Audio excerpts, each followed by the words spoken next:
The Republican National Convention is over in Cleveland, and now the party moves toward the main event, the final months of the fall and presidential campaign. Our Full Measure correspondent Scott Thuman wraps up the convention and looks ahead at the campaign.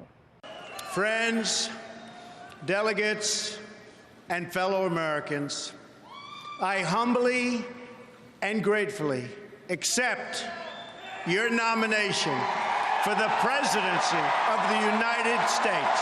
It is a night just 1 year ago very few ever predicted. Donald Trump officially the GOP nominee, and his success in many ways a product of all that tough talk. I have a message for all of you. The crime and violence that today afflicts our nation will soon, and I mean very soon, come to an end. We are in uncharted territory. I've covered many conventions. I have never seen a group of delegates, one group so thrilled with what has just happened, another group so confused at what's going on, and then another group at home. Patricia Murphy is a writer for Roll Call and the Daily Beast. Just a really unusual convention, and for Republicans, they're either gonna win big or lose big. We're certainly watching history. I think that's the overwhelming feeling here, that history is being made, and it's just like this entire campaign, it's very difficult to predict what direction it's going in. Very little has been textbook for Trump. The real estate mogul was a one-time Democrat with no political experience. But that effortless escalator ride to his announcement, I am officially running for President of the United States, seemed to carry over into the campaign. Unorthodox and unfiltered, in the end, he pulled in more than 13 million primary votes, more than any other Republican candidate in history. I could stand in the middle of Fifth Avenue and shoot somebody, and I wouldn't lose any voters, okay? Many attribute that to Trump capitalizing on controversial themes and an electorate uneasy over the nation's direction. Whether a ban on Muslims, that wall he says Mexico will pay for, or advocating for more guns, not fewer, he's elicited passion politics like we haven't seen perhaps since the 60s. At best, masses of previously once disinterested Republicans now rallying with a refreshed enthusiasm. At worst, violence, like at this Chicago rally in March. Criticizing Trump comes at a cost, and reporters have been banned from his events. Sit down, please. But love him or loathe him, there is no denying he's drawing unparalleled attention, proven by record audiences during debates. Rick Perry, who ran against Trump, says just because he's seen as fresh air to the fed up doesn't mean he's an easy sell to all. Hello, Cleveland! This is a different party now. Is that true? I'm more interested in, are we different than the Democrat Party? And the answer is, boy, you better believe it.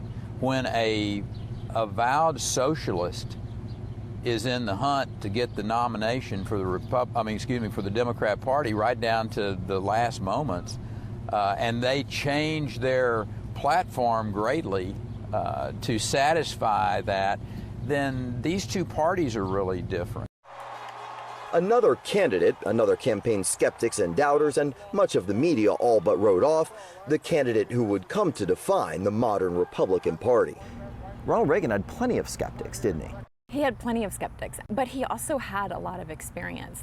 He's an outsider to the Washington process at the time. He wasn't an outsider to the concepts of governing and being an executive. And so even Ronald Reagan was not the kind of outsider that we're dealing with. And Donald Trump is the first major party candidate who has never held office before, except George Washington.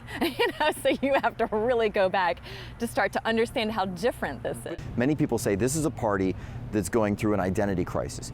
Is it, or has Donald Trump just tapped into the real identity that maybe had been ignored? What's the truth here? I think that Donald Trump understands the Republican voters more than the Republican leadership does. And it's very easy in Washington to focus on your legislation, focus on your own next election, focus on winning the House and Senate.